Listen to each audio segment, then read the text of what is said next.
Bien, me cambié de Biblia. Esto es como una anécdota nomás. Esta Biblia no la usaba desde la última reunión que tuve en mi antigua iglesia. Así que está debutando hoy día aquí, porque es la Reina Valera. La de las Américas es la que uso constantemente, pero hoy día vamos a leer el texto y lo vamos a leer en la versión de la Reina Valera. Y lo haremos, ¿cierto?, desde el versículo 5 del capítulo 2 hasta el versículo 9. Lo haremos en el nombre de nuestro Señor Jesucristo. Dice, porque no sujetó a los ángeles el mundo venidero acerca del cual estamos hablando. Pero alguien testificó en cierto lugar diciendo, ¿qué es el hombre para que te acuerdes de él? ¿O el hijo del hombre para que le visites? Le hiciste un poco menor que los ángeles. Le coronaste de gloria y de honra y le pusiste sobre las obras de tus manos. Todo lo sujetaste bajo sus pies, porque en cuanto le sujetó todas las cosas, nada dejó que no sea sujeto a él. Pero todavía no vemos que todas las cosas le sean sujetas. Pero vemos a aquel que fue hecho un poco menor que los ángeles, a Jesús, coronado de gloria y de honra a causa del padecimiento de la muerte, para que por la gracia de Dios gustase la muerte por todos. Nos revista de gracia el Señor. Amén. Este libro en el cual, cierto, estamos interiorizándonos, como decía en la introducción, cierto, hace un par de domingos atrás, no es un libro histórico, no es un libro que relate hechos cronológicos como lo es el libro de Hechos, que por algo se llama Hechos, porque son situaciones cronológicas, cierto, que se fueron desarrollando. Este libro, sin embargo, no habla de hechos cronológicos, sino que habla de doctrina. Y en particular, como decía en esa introducción, esta doctrina no abarca solamente un pasaje o una porción, sino que es prácticamente todo el libro. Es una línea conductual casi desde el principio hasta el final. Entonces tenemos que ir recordando y entendiendo lo que hemos visto a través de, ¿cierto?, que empezamos este libro. Y siempre hago una pequeña introducción, ¿cierto?, donde dice que la primera predicación, no sé si usted se acuerda, nuestro hermano Jacob, ¿cierto?, hablaba acerca de Hebreos del 1 al 4 y nos mostraba que Jesús es superior a la profecía, superior a los profetas e incluso es superior al Evangelio. ¿Y por qué razón? Porque Jesús es el cumplimiento de la profecía. Jesús es el Cristo de quien las profecías hablaban, ¿cierto? Y de quien los profetas intentaban tratar de entender de quién y dónde y cuándo y sobre la persona, de qué persona se iba a manifestar el Cristo. Y Jesús es mayor al Evangelio porque sabemos que el Evangelio es el enunciado o la noticia, una buena noticia, ¿cierto? Sabemos que el Evangelio son buenas noticias. Pero Jesucristo, Él es la buena noticia. Dios no nos regaló el Evangelio, sino que a través del Evangelio, como decía en la mañana nuestro pastor, nos ha regalado a Cristo. Por lo tanto, Cristo es superior a todas estas cosas que nuestro hermano Jacob, ¿cierto?, nos hablaba en la semana, ¿cierto?, el día miércoles de la semana pasada. También Hebreos, en un maravilloso mensaje, ¿cierto?, del día domingo pasado, desde el 5 al 14, nos mostró que Jesús es mayor que los ángeles. Él es mayor en ellos en su exaltación, porque Él resucitó y venció la muerte, porque ascendió por sobre los cielos para llenarlo todo. Porque hoy es Jesús quien está sentado a la diestra de Dios, entronizado. Nos bendiga el Señor. Porque es Jesús el que vendrá a buscarnos nuevamente en gloria. Y como nuestro hermano, ¿cierto?, tan hermosamente lo exponía a través del capítulo 5 de Apocalipsis, solo Jesús es digno.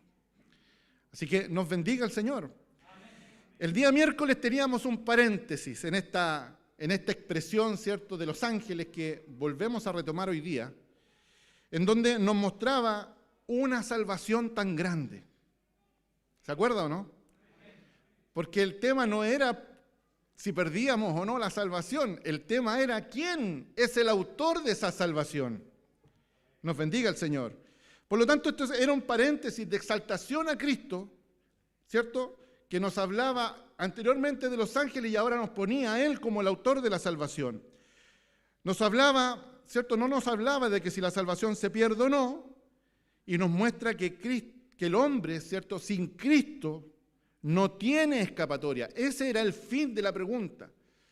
Nos bendiga el Señor. Y hoy día, ¿cierto?, analizaremos también un poquitito esta expresión para poder entender por qué, y me voy a tomar un poquitito ahí de hermano Daniel, de por qué razón no está hablando en esa pregunta específicamente de los cristianos.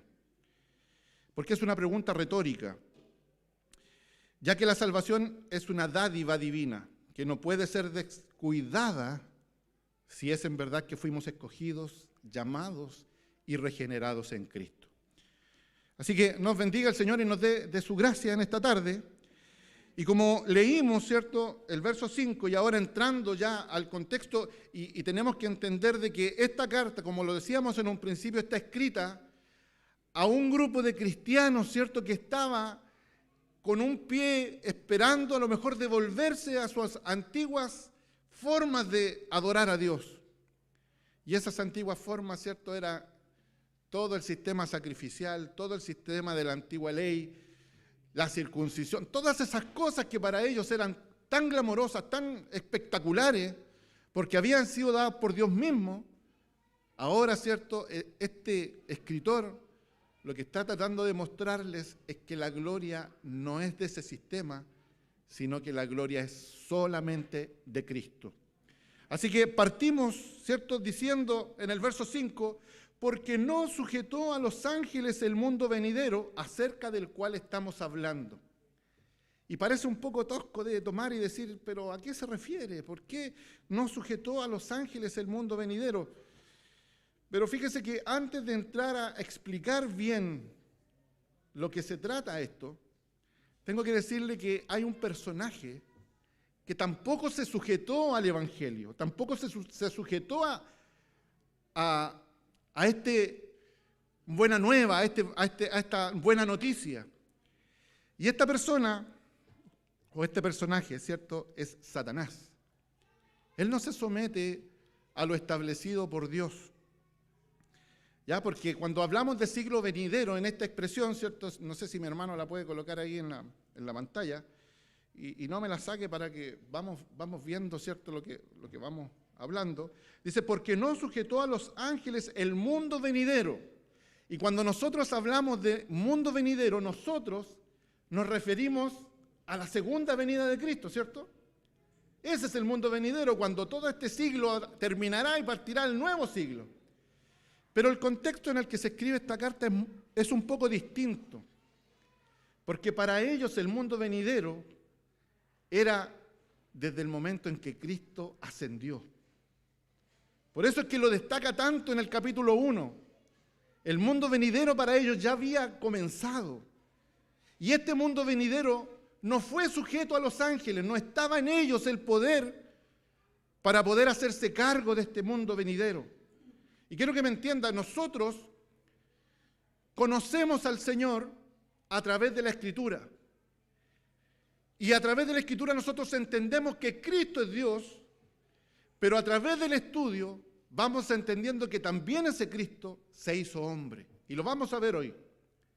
Pero en el caso de ellos conocieron al Cristo, bueno, no los hebreos, pero los apóstoles que confirmaron el Evangelio, ¿cierto?, por los cuales ellos habían oído, ellos sí habían visto a Cristo, pero no como Dios. Ellos le conocieron, es como usted mirar al otro, ¿cierto?, que anda corriendo aquí, o al Esteban, o estos niños chicos que lo vieron crecer y después se transformaron en jóvenes como a lo mejor, ¿cierto?, como Ezequías y más grandes, ya, ahí nuestro hermano Kevin, y los vemos viendo crecer y llega un momento en que se hacen jóvenes y ellos están viendo no a un Dios, están viendo a un hombre. Y el evangelio es mostrarles que ese hombre también era Dios, para ellos. ¿Se da cuenta que están un poco cambiadas cómo nosotros lo hemos recibido y cómo lo recibieron ellos? Ellos vieron primero al hombre y posteriormente ellos entendieron de que ese hombre era Dios. Y esto se puede ver en las expresiones de Pedro cuando le dice, Señor, pucha, tengo que morir, decía el Señor. Señor, tal cosa no te acontezca, porque no lo veían como Dios, lo veían como una persona. Y llega un momento, ¿en cierto?, cuando le empiezan a irse y Jesús, le pregunta a Pedro, ¿quiénes dice la gente que soy yo? Y recién entonces Pedro, ¿cierto?, se para y le dice, tú eres el Cristo, el Hijo del Dios viviente. Y entonces Jesús le dice, esto no te lo ha revelado carne ni sangre, sino Dios que está en el cielo, porque lo conocían como una persona normal, el hijo del carpintero, el hijo de José, que venía de la ciudad de Nazaret. Es más, Natanael, cuando uno de los discípulos, ¿cierto?, viene a él, le dice, hemos encontrado al Cristo, del que hablan las Escrituras. Y él le dice, oye, ¿puede salir algo bueno de allá? Porque lo veían como una persona natural. Así que nos ayuda el Señor. Pero hay uno que no creyó a este anuncio, y que es Satanás, ¿cierto? Y Satanás quiso tener su propio orden, no el establecido por Dios, queriendo ejercer autoridad al margen de Dios. Y en Isaías 14, versos 13 al 14, ¿cierto?, en un contexto donde Dios promete a Israel que se burlará del rey de Babilonia, dice estas palabras, pero tú dijiste en tu corazón, subiré al cielo, por encima de las estrellas de Dios, refiriéndose ahora, entendiendo lo que vamos a expresar, que se refiere a los ángeles. Por encima de las estrellas de Dios, Satanás se quiso hacer mayor a los ángeles. Por encima de las estrellas de Dios levantaré mi trono y me sentaré en el monte de la asamblea, en el extremo norte. Subiré sobre todas las alturas de las nubes y me haré semejante al Altísimo. Satanás quiso tomar la posición de Dios y en ese querer tomar esa posición de Dios también trató de ser mayor a los ángeles. Satanás además despojó al hombre de su autoridad. Génesis capítulo 1, 28 nos habla de que Dios pone una autoridad en el hombre y le dice, mira, aquí está la tierra, la sojuzgarás, la llenarás, te multiplicarás, te enseñorearás de esta tierra, de esta creación. Y el hombre fue puesto como un gobernante sometido a Dios en esta creación.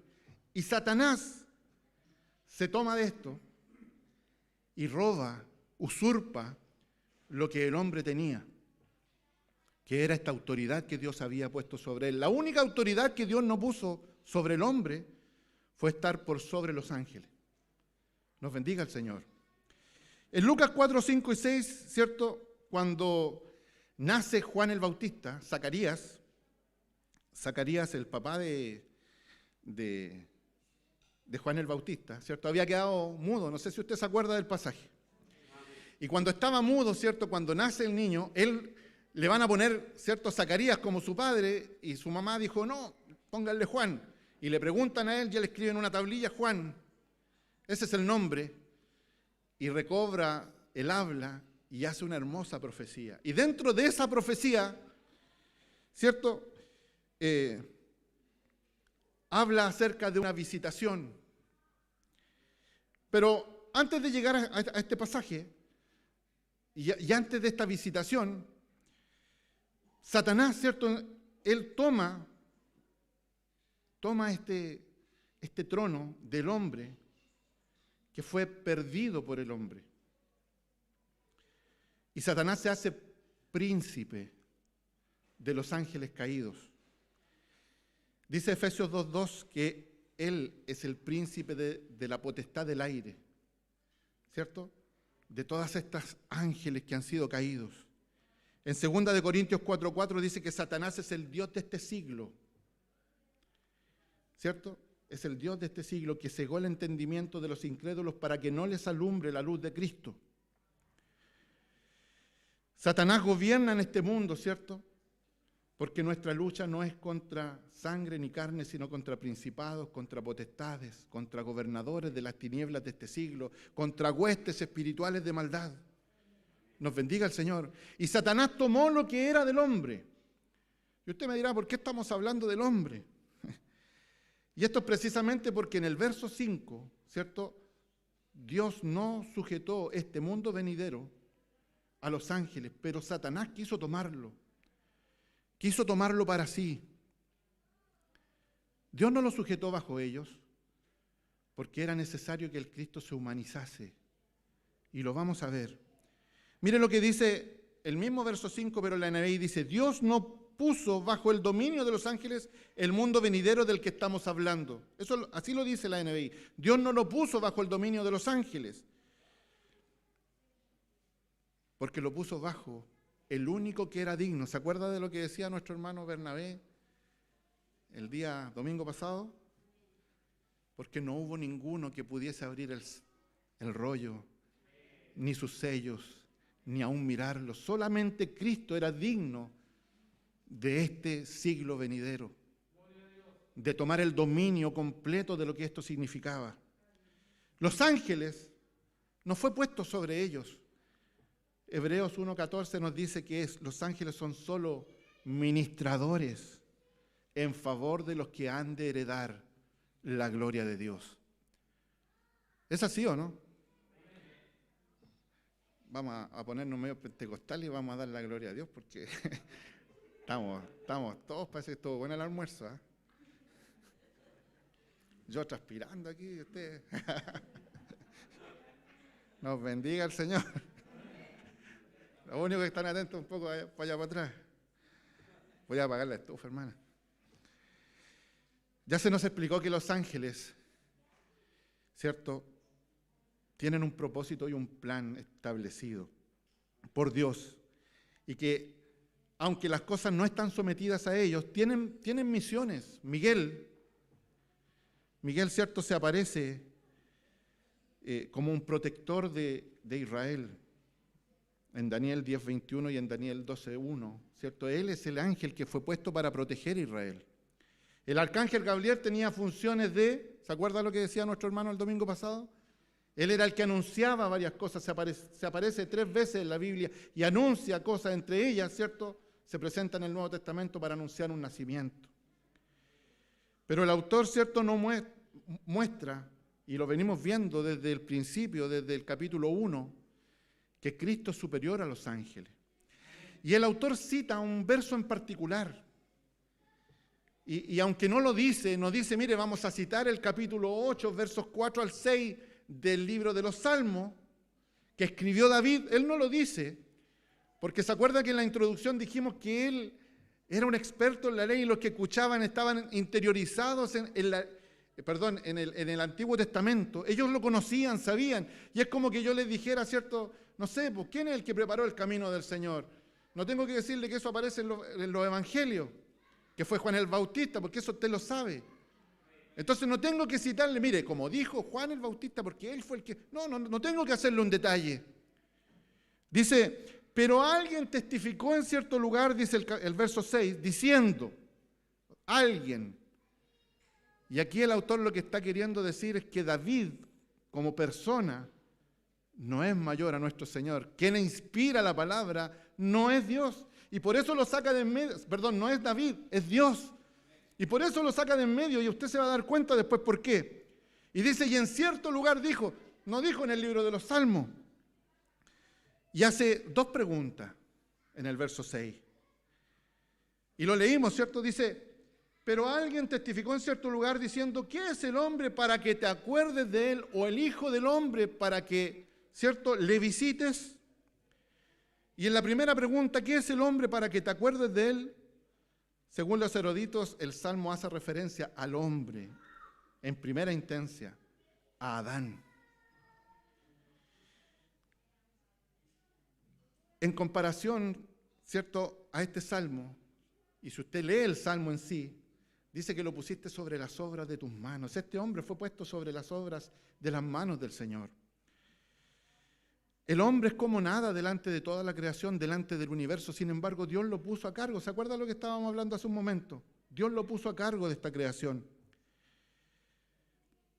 Sin embargo, Dios lo colocó como Señor de esta creación, pero su cetro fue despojado por este Satanás que no quiso sujetarse a este mundo venidero. Y la segunda parte de la pregunta dice, ¿o el Hijo del Hombre para que le visites? Y el texto en el Salmo se refiere a los descendientes de Adán. De hecho está en minúscula en el Salmo y en la Reina Valera está todo con minúscula. Pero Dios no sometió esta autoridad a los ángeles para la salvación. Tampoco se compadeció de los ángeles cuando cayeron, porque toda retribución, ¿cierto? Aunque los ángeles trajeron para los hombres, toda retribución fue dura, pero también lo fue para los ángeles cuando ellos se rebelan contra Dios. Dios los saca del cielo. Y aunque en un principio había puesto todo bajo la autoridad del hombre, éste la pierde ante Satanás. Y aunque la pierde, sí se compadece de los hombres. Y Gálatas 4, del verso 4 al 5 dice, pero cuando vino la plenitud del tiempo, Dios envió a su Hijo, nacido de mujer, nacido bajo la ley, a fin de que redimiera a los que estaban bajo la ley para que recibiéramos nosotros la adopción como hijos. Y en esta expresión podemos decir, ¿y qué es el Hijo del Hombre para que le visites? Esa visitación a que hace referencia esta pregunta es a la salvación puesta en Cristo. ¿Qué es este Hijo de Hombre, esta descendencia que ha sido desechada, ha perdido su posición para que ahora mandes a Cristo? En estricto rigor eso, yo quiero que me vaya entendiendo un poco las preguntas que hace este salmo. Y aquí es cierto donde encontramos la profecía de Zacarías, esta visitación. ¿Qué es el Hijo del Hombre para que le visites? Y dice que cuando Zacarías profetiza, cuando él vuelve a tener su habla, él dice estas palabras, bendito sea el Señor Dios de Israel, antes del nacimiento de Cristo, bendito sea el Dios, el Señor Dios de Israel, porque nos ha visitado y ha efectuado redención para su pueblo. Y está hablando de la visita del Cristo, la promesa de la restauración del hombre que ha caído y ha entregado su posición ante Satanás. Pero ¿de quién habla realmente el Salmo? Estamos entendiendo que está hablando del hombre, ¿cierto? Lo hiciste un poco menor que los ángeles. En posición, el hombre estaba puesto bajo los ángeles. Le coronaste de gloria y de honra y le pusiste sobre las obras de tus manos. Lo puso sobre el jardín del Edén y está ahí, ejerciendo dominio sobre todas las cosas creadas. Todo lo pusiste bajo sus pies, porque en cuanto le sujetaste todas las cosas, no dejó nada que no sea sujeto a él. Pero todavía no vemos todas las cosas sujetas a él. El hombre cae, pierde esta autoridad sobre todas las cosas creadas. Y ahora esta naturaleza, estas cosas creadas desconocen la autoridad del hombre porque ya no la tiene. No puede dominar la naturaleza, no puede dominar a los animales, no puede dominar el clima, no puede dominar ninguna de estas cosas que estaban bajo su dominio. Y no es que él haya sido un mago, que cierto estaba a cargo de todo esto, pero hoy día la naturaleza ha sido corrompida por la caída del hombre y ya no se sujeta al hombre porque está bajo el dominio del que hace todas las cosas para no glorificar a Dios. Y quiere destruir la obra de las manos del Señor. Génesis 1:28, como decíamos en delante, referencia al dominio primero del hombre sobre la creación, dice, y los bendijo Dios y les dijo, sed fecundos y multiplicaos y llenad la tierra y sojuzgadla, ejercer dominio sobre los peces del mar, sobre las aves del cielo y sobre todo ser viviente que se mueve sobre la tierra. El hombre gozaba de una posición de soberano dada por Dios. Solo era inferior a los ángeles en jerarquía y debía cumplir solo tres cosas. Tres cosas debía cumplir el hombre. No me refiero a no comerás del árbol, sino que él tenía una función. Dios lo puso a trabajar en el huerto. No le dijo, ándate de vacaciones, tírate ahí en la playita. No, el hombre tenía que que trabajar y tenía 3 funciones. Y la primera es que él tenía una función profética. El hombre, Adán, debía llenar la tierra de la gloria de Dios anunciándola. Él debía anunciar la gloria de Dios por la tierra. También tenía una función como rey porque él era el soberano de la creación bajo Dios. Sojúzgala. Dejó la responsabilidad en el hombre. Enseñoréate de ella. Un rey hace esas cosas. Como sacerdote, debía cuidar el tabernáculo en el cual había sido puesto. Debía ararlo, labrarlo, preocuparse de él. Y en estas funciones el hombre, ¿cierto?, tenía estas 3 funciones maravillosas. Y en esas 3 funciones el hombre cae delante de Satanás. Porque no glorifica a Dios, ¿cierto?, a través de la palabra, sino que le cree más al diablo. No cuida del huerto como soberano echando a aquellos que podían hacer mal, ni como sacerdote, ¿cierto?, al entender de que estaba siendo corrompida esa creación. Por lo tanto, Satanás le roba este cetro y es el usurpador que hoy día tiene el dominio sobre esta tierra y sobre toda esta creación. F.F. Bruce dice, cuando el hombre falla en el cumplimiento del propósito divino, como en alguna medida todos lo hicieron en la época del Antiguo Testamento, Dios levanta a otro para que tome su lugar. Pero, ¿quién tomará el lugar de Adán? Solo uno que fuera capaz de deshacer los efectos de la caída de Adán y por lo tanto iniciar un nuevo orden del mundo. Esto lo dice un comentarista refiriéndose a Hebreos. Y vemos, ¿cierto?, que aún la creación gime con dolores de parto esperando la redención de los hijos de Dios. Quizás me alejé un poco del tema y usted diga, no, porque estamos hablando del hombre, de Satanás, pero el texto nos hablaba de que Cristo era superior que los ángeles. Pero hasta aquí, hasta este minuto, quien está hablando en el Salmo no es el escritor de Hebreos. Lo que hemos analizado hasta este minuto es lo que David dice en el Salmo, cuando él, ¿cierto?, está escribiendo este maravilloso Salmo. Pero quiero recordarle una cosa. Pedro nos recuerda en el capítulo 1, ¿cierto?, de la primera de Pedro, versos 10 al 12, dice, acerca de esta salvación, los profetas, porque recordemos que David también fue un profeta, los profetas que profetizaron de la gracia que vendría a vosotros, diligentemente inquirieron e indagaron, procurando saber qué persona y qué tiempo indicaba el Espíritu de Cristo dentro de ellos al predecir los sufrimientos de Cristo y las glorias que seguirían. A ellos les fue revelado que no se verían a sí mismos, sino a vosotros. En estas cosas que ahora os han sido anunciadas mediante lo que os predicaron el Evangelio por el Espíritu Santo, enviado desde el cielo, cosas que los ángeles, las cosas a las cuales los ángeles anhelan mirar, y no les fue dado a ellos, porque Dios no sujetó este siglo venidero, el anuncio del Evangelio, a los ángeles. Nos bendiga el Señor, lo había puesto sobre Adán, para que él anunciara la gloria de Dios. Pero Pedro nos recuerda que los que escribieron el Antiguo Testamento muchas veces escribían las cosas por lo que estaba aconteciendo en ese momento, pero sin entender de que sus palabras describían a Cristo. Y ahora quiero invitarle al verso 9, donde ahora sí el escritor muestra que este salmo no está hablando del hombre.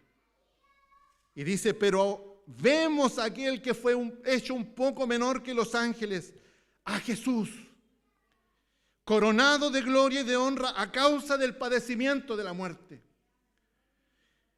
El único, hermano, que es dueño de la gloria y de la honra, es Cristo. El único que merece honra, gloria y honor es Cristo. Pero fíjese que el hombre era inferior a los ángeles, porque eso es lo que decía el texto, ¿cierto? Le hiciste un poco inferior a los ángeles. Sin embargo, ahora Cristo se hace inferior a ellos. no como creación, sino como condición. Porque Él no era menor que los ángeles en creación, porque no había sido creado. Él es quien crea a los ángeles, pero se somete a una condición menor. Pero esto solo por un poco de tiempo, para mostrar esa gloria de Cristo en su humillación. Y es esto lo maravilloso que vamos a entender a partir de este capítulo 2, verso 5. El autor ahora defiende el hecho de que Jesús es superior a los ángeles, pero no como lo mostró en un principio mediante la exaltación. Lo vimos exaltado, maravilloso servicio, maravillosa palabra. Vimos a Cristo coronado de gloria y de honra en el cielo. Nunca lo mirábamos de esa manera. No hay nadie digno como Él. Juan lo dice muy claro, porque todas las cosas por Él fueron hechas para Él, y sin Él nada hubiese sido hecho. Y es esto lo que quiere comunicar el autor ahora. ¿Por qué puso este salmo que habla de los hombres? Pero Cristo, y lo vamos a ir viendo, ahora este Cristo que fue hecho un poco menor que los ángeles y tomó la condición de hombre, ahora se humilla en las mismas funciones que Adán no cumplió. Y como profeta, ¿cierto? Adán tenía una función como profeta de extender la palabra de Dios, mostrar la gloria de Dios. Y Lucas 22, 64 nos muestra lo siguiente, y dice, cuando estaban, ¿cierto?, a punto de crucificarle, lo habían mandado a Caifás, de Caifás lo mandaron, ¿cierto?, al Sanedrín, a esta asamblea, y en la asamblea, dice, y vendándole los ojos le preguntaban diciendo, adivina, ¿quién es el que te ha golpeado? Y se burlan de su función de profeta. Porque ¿qué es lo que nosotros pensamos de un profeta? Que es el que ve el futuro, ¿cierto? A lo mejor lo pensamos de esa manera. Y ellos se burlan de esa función y no entendían que la función de profeta era el de traer las buenas nuevas. Le pegaban en la cabeza y adivina quién te ha golpeado. Como rey, Mateo 27 nos muestra unos versículos, desde el 27 al 30, dice, entonces los soldados del gobernador llevaron a Jesús al pretorio y reunieron alrededor de él a toda la corte romana y desnudándole le pusieron encima un manto escarlata y tejiendo una corona de espinas la pusieron sobre su cabeza y una caña en su mano derecha y arrodillándose delante de él le hacían burla diciendo, salve, rey de los judíos, y escupiéndole tomaban la caña y le golpeaban la cabeza. Cristo, humillándose en la función de rey, nos bendiga el Señor, y estos hombres lo humillan en la función de rey. Y como sacerdote en Lucas 23, 35 dice, y el pueblo estaba allí mirando cuando Cristo estaba crucificado, y aún los gobernantes se mofaban de él, diciendo, a otros salvó, que se salve a sí mismo si es el Cristo de Dios, su escogido, su ungido. ¿Y cuál era la función del sacerdote? Expiar los pecados primero de él y después los pecados del pueblo para poder alcanzar la salvación. A otros salvó y él no puede salvarse a sí mismo. Nos bendiga el Señor. Pero aún así Dios lo exalta en esa muerte y dice que su cuerpo fue llevado a una tumba nueva, que no era cualquier tumba porque habían fosas comunes, habían catacumbas donde eran enterrados, pero esta era una tumba esculpida en la peña, que no había sido nunca ocupada y era de un hombre adinerado llamado José de Arimatea. Y dice la palabra, ¿cierto?, que aún Nicodemo trajo especies aromáticas de un valor y ungieron el cuerpo y lo pusieron ahí en el sepulcro. Nos bendiga el Señor. Aún en su muerte Dios lo exalta y no lo deja estar en un lugar a lo mejor, sino que le prepara un lugar nuevo. Nos bendiga el Señor. Entonces ahora volvamos a leer el pasaje.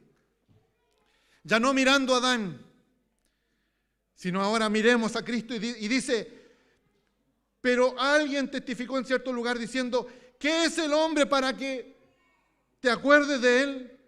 O el Hijo del Hombre, porque el Hijo del Hombre, es el nombre preferido que Cristo designaba para llamarse a sí mismo, para que le visites. Y fíjese lo que dice Números 14, 18, y aquí le voy a leer varios pasajes. Jehová tardo para la ira y grande en misericordia, que perdona la iniquidad y la rebelión, aunque de ningún modo tendrá por inocente al culpable, que visita la maldad de los padres sobre los hijos hasta los terceros y los cuartos. ¿Qué es el Hijo del Hombre? Ahora ya no estamos hablando de esta visita de Cristo salvándonos, sino que ahora estamos viendo a este Hijo del Hombre que es visitado, pero ahora por Dios, que visita la maldad de los padres, y Cristo no teniendo ningún pecado, Cristo es castigado y derramada la ira de Dios sobre él. Nos bendiga el Señor. Deuteronomio 21, 20 y 22 dice, este es nuestro hijo contumaz y rebelde, no obedece a nuestra voz, es glotón y borracho. Entonces todos los hombres de su ciudad lo apedrearán y morirá. Así quitará el mal de en medio de ti, y todo Israel oirá y temerá. Si alguno hubiere cometido algún crimen digno de muerte y lo hicieres morir, lo colgarás de un madero. No dejaréis que su cuerpo pase la noche sobre el madero. Sin falta lo enterrarás en el mismo día, porque maldito por Dios es el colgado. Y no contaminarás tu tierra que Jehová tu Dios te da por heredad. ¿Ha escuchado esto en alguna parte? Cristo se hizo maldito siendo colgado en un madero. Nos bendiga el Señor. ¿Qué es el Hijo del Hombre para que lo visites? ¿Qué es el Hijo qué es Cristo para que descargues tu ira sobre Él? Le has hecho un poco inferior a los ángeles, y este poco, ¿cierto? En Adán era jerarquía, le has hecho un poco inferior a los ángeles, pero en Cristo es un periodo de tiempo. Le has hecho un poco de tiempo inferior a los ángeles. Porque Cristo era eterno, es eterno. Pero en este paréntesis de la encarnación, Cristo vino a esta humillación. Nos bendiga el Señor. Le has coronado de gloria y de honor, y le has puesto sobre las obras de tus manos, y todo lo has sujetado debajo de sus pies. Porque en cuanto le sujetó todas las cosas, no dejó nada que no le sea sujeto a él. Pero todavía no vemos todas las cosas sujetas a él. A pesar de que está todo puesto debajo de sus pies, aún está esperando que se manifieste él en su segunda venida, para que nosotros podamos entender de que ahora todas las cosas estarán sujetas a él. Nos bendiga el Señor. El único que es digno de que todas las cosas estén sujetas a él, ya no como el hombre que tenía toda la creación menos los ángeles. Ahora Cristo, porque todo lo sujetó bajo sus pies, y dice, no dejó nada que no le sea sujeto a él, está expresando que aún el reino de los ángeles está debajo de sus pies. Nos bendiga el Señor. Y vemos el 9, pero vemos aquel que fue hecho un poco menor que los ángeles, a Jesús, coronado de gloria y de honra a causa del padecimiento de la muerte. Y se cumple así Hebreos capítulo 1, versos 3 al 4, cuando dice que Cristo es superior a los ángeles, porque fue coronado de gloria y de honor.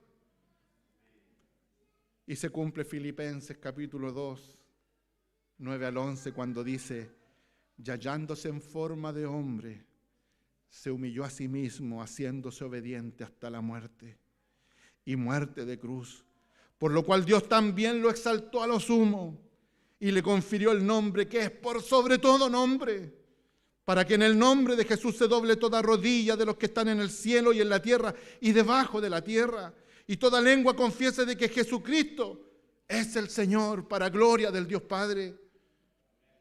Nos bendiga el Señor. Entonces ahora Cristo vino a cumplir todo lo que el hombre no pudo cumplir. Fue humillado como profeta, fue humillado como rey, fue humillado como sacerdote, pero en esa humillación Cristo cumplió lo que el hombre no pudo cumplir. ¿Se da cuenta de lo que estamos haciendo con este salmo? Y es una maravillosa doctrina que se llama la doctrina de la sustitución, en donde el hombre tenía que padecer, pero Cristo en su lugar recibe todo lo que nosotros deberíamos haber recibido. Cristo viene a cumplir lo que el hombre no pudo cumplir. Fue humillado en las cosas que el hombre desechó. Como profeta es mayor que los profetas. Y lo vimos, ¿cierto? Hebreos 1, versos 1 al 2. Es rey. ¿Se acuerda lo que predicaba nuestro hermano la semana pasada? En el 8 y el 9. Más del Hijo dice: tu trono, oh Dios, por el siglo del siglo, cetro de equidad es el cetro de tu reino. Has amado la justicia y aborrecido la maldad, por lo cual te ungió Dios, el Dios tuyo, con óleo de alegría más que el de tus compañeros. Lo ha puesto sobre todo a las cosas que usted y yo pudiésemos considerar. Nos bendiga el Señor. Y ahora, ¿cierto? En este verso 9, maravilloso, empezamos a entender por qué razón Cristo, y lo veremos hasta el final del capítulo 18, ¿cierto? Esta semana, cuando veamos estos versos, la razón de por qué Cristo vino y se humilló. ¿Por qué Cristo vino y se encarnó? Y la primera es para nuestra salvación. Cristo se encarnó para nuestra salvación. Dice la palabra: pero vemos a aquel que fue hecho un poco inferior a los ángeles, es decir, a Jesús, coronado de gloria y honor a causa del padecimiento de la muerte, para que por la gracia de Dios gustase la muerte por todos. Hermano amado, Dios mandó a su Hijo a poner la mejilla por usted. Él vino a tomar su lugar. Él vino a tomar posesión de lo que a usted lo que respondía. Y no solamente se puso en mi lugar en la cruz, sino en la humillación. Colosenses capítulo 1, del 18 al 23 dice: Él es también la cabeza del cuerpo, que es la iglesia. Y Él es el principio, el primogénito de entre los muertos, a fin de que Él tenga en todos la primacía. Porque agradó al Padre que en Él habitara toda la plenitud, y por medio de Él reconciliar todas las cosas consigo, habiendo hecho la paz por medio de la sangre en la cruz. Por medio de Él, repito, ya sean las que están en la tierra o las que están en los cielos. Y aunque vosotros antes estabais alejados y erais de ánimo hostil, ocupados en malas obras, sin embargo ahora Él os ha reconciliado en su cuerpo de carne. Nos ha reconciliado en su cuerpo de carne, mediante su muerte, a fin de presentarnos santos, sin mancha e irreprensibles delante de Él. Si en verdad permanecéis en la fe. ¿No es lo mismo que está diciendo el escritor de Hebreos? Si en verdad permanecéis en la fe, bien cimentados y constantes, sin moveros de la esperanza del evangelio que habéis oído, que fue proclamado a toda la creación bajo el cielo. Hermano amado, Cristo es nuestro Salvador. Pero el escritor quiere hacernos entender por qué razón Él vino a ponerse a nuestra altura. Porque la única manera de que la descendencia de Adán fuese salva es que Él tomara la forma de la descendencia de Adán. Y no solamente eso, sino que nos hiciéramos uno con Él. Y esto es muy importante de entender, mis queridos hermanos. Ya terminando esto, porque la verdad que el capítulo 2 para adelante nos va a mostrar lo maravilloso que ha sido Dios con nosotros. Pero para que entendamos esto tenemos que entender algo que muy pocas veces lo comprendemos, y es nuestra unión con Cristo. Y lo conversábamos el día lunes. No entendemos nuestra unión con Cristo. Creemos que Cristo vino a padecer y que Él solamente se puso en mi lugar y a mí me sacó de en medio. Pero no es así. Hermano amado, Cristo se unió a usted. Descendió del cielo para hacerse semejante a usted y con usted se hizo uno. Y somos un cuerpo con Él. Y ahora podemos entender un poco el capítulo 2 cuando dice, ¿cómo descuidaremos, cierto? ¿Cómo escaparemos si descuidamos una salvación tan grande? ¿La perderemos en el fondo? Le pregunto en esta hora. Y no se trata de eso. Si Cristo se hizo parte de usted, la única forma de que Dios nos saque la salvación es que deseche también a Cristo. Y estamos pegados a Él. Mire lo que dice Colosenses capítulo 2, del verso 6 en adelante. Dice, por tanto, de la manera que recibisteis a Cristo Jesús, el Señor, así andad en Él. En Él. ¿Sabe cuántas veces se repite esta expresión en el Nuevo Testamento? Firmemente arraigados y edificados en Él. Y confirmados en vuestra fe, tal como fuisteis instruidos, rebosando de gratitud.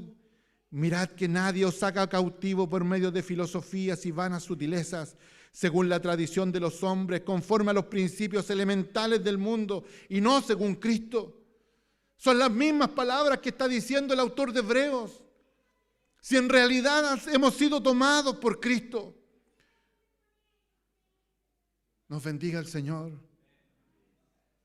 Y cuando dice, ¿cómo escaparemos? Si descuidamos una salvación tan grande, se está refiriendo a aquellos que no están unidos a Él. Porque la realidad es que no escaparemos si no estamos unidos a Él. Y esta es la pregunta de esta tarde. ¿Está unido a Cristo? Y no quiero que me conteste porque a lo mejor ni me escucha, porque hay algunos que están...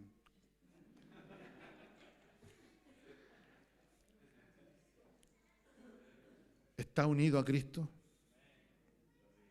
¿Realmente está unido a Él? ¿Sabe lo que significa estar unido a Él? Significa que cuando usted, y voy a poner varios ejemplos, está en el trabajo y hay un clavito por ahí y usted dice, está botado en el suelo, y lo pesca y se lo echa al bolsillo, está haciendo a Cristo autor de pecado. Y usted fue liberado del pecado. Cuando usted se pone a mirar páginas que no corresponden en la internet, sus ojos son los ojos de Cristo. Y está haciendo a Cristo ser aborrecido por sus hechos. Y nosotros fuimos liberados del pecado. Cuando usted hace cualquier cosa que no está de acuerdo a la gracia de Dios, porque fuimos hechos libres. No, parece que no hay libres hoy día. Fuimos hechos libres en Cristo. Dice el verso 9, porque toda la plenitud de la deidad reside corporalmente en Él. Y el 10, y habéis sido hechos completos en Él. Estoy leyendo Colosenses capítulo 2, que es la cabeza sobre todo poder y autoridad. En Él también fuisteis circuncidados, con una circuncisión no hecha por manos, al quitar el cuerpo de la carne mediante la circuncisión de Cristo, habiendo sido sepultados con Él. Hermano amado, cuando la palabra dice que fuimos sepultados con Él, resucitados con Él y sentados con Él en el cielo, es porque literalmente, no nuestro cuerpo, pero nuestro espíritu ya está posesionado en ese lugar. Porque donde está Cristo está su iglesia. Porque estamos unidos a Él y no hay nada que pueda separarnos. Entonces tenemos que andar como Él anduvo. Nos bendiga el Señor. Habiendo sido sepultados con Él en el bautismo, en el cual también habéis sido resucitados con Él. por la fe en la acción del poder de Dios que le resucitó de entre los muertos. Y cuando estábamos muertos en vuestros delitos y en la incircuncisión de vuestra carne, os dio vida juntamente con Él, habiendo perdonado todos los delitos, porque la ira de Dios fue descargada sobre Él. Y esto hay que entenderlo, hermano. Cuando la ira de Dios fue descargada sobre Él en la cruz, nosotros estábamos allí con Él. Nosotros le crucificamos por nuestra culpa, pero cuando Él muere por nosotros, estamos con Él en la cruz. Fuimos sepultados en esa tumba de José de Arimatea, con Él. Y cuando Él resucita, Él es la primicia de los resucitados, para gloria, para vida eterna. Y ahora solamente nos queda estar sujetos a Él en esto. Y vemos a este Cristo, a este que fue hecho menor que los ángeles, coronado de gloria y honor. ¿Cómo dice el verso 9? Pero vemos a aquel que fue hecho un poco menor que los ángeles, a Jesús, coronado de gloria y honra a causa del padecimiento de la muerte, para que por la gracia de Dios gustase la muerte por todos. Hermanos amados, si no entendemos que estamos unidos a Él, nunca vamos a entender de que Él vino a hacer lo que Adán no pudo hacer, lo que nosotros perdimos en ese huerto. Porque cuando digo perdimos, lo perdimos nosotros también. Estamos unidos con Él. Y para que me entienda, cuando Abraham, ¿cierto?, va a la guerra y vuelve de la guerra con el botín, dice la palabra que Él entregó el diezmo, ¿cierto? ¿A quién se lo entregó? A Melquisedec. Y lo veremos en el libro de los Hebreos. Y dice, y Leví pagó el diezmo a través de Abraham. ¿Y sabe lo que significa eso? Y se lo voy a poner de forma gráfica.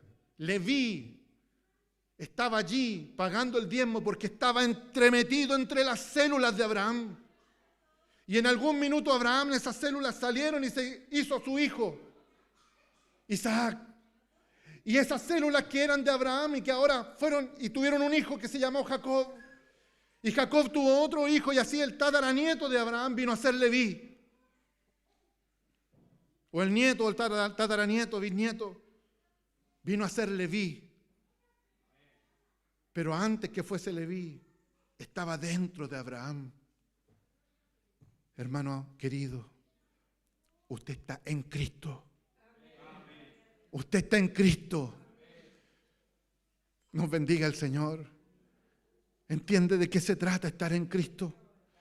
Y de este tema de la unión con Cristo, oiga, podríamos hacer 20 clases distintas. Pero en esta hora lo que tenemos que entender es que Cristo es superior a los ángeles. Y donde está Cristo, está usted, estoy yo. Así que posicionalmente hoy día, aunque fuimos creados un poco menor que los ángeles, hoy día somos superiores a ellos. Y los ángeles son solo ministradores a favor de los que han de heredar la gloria de Dios. Esto es usted y yo. Ellos están en favor nuestro, ordenados por Dios para ayudarle a usted. Y la palabra está llena de estos acontecimientos. Y por ahí dice, ¿cierto?, que sin saberlo hemos hospedado ángeles. Nos bendiga el Señor. Hermanos, estamos en Cristo y terminaremos este capítulo 2 mirando cómo es que este Cristo se humilló en esta humillación temporal para ahora llevarnos a la exaltación con Él.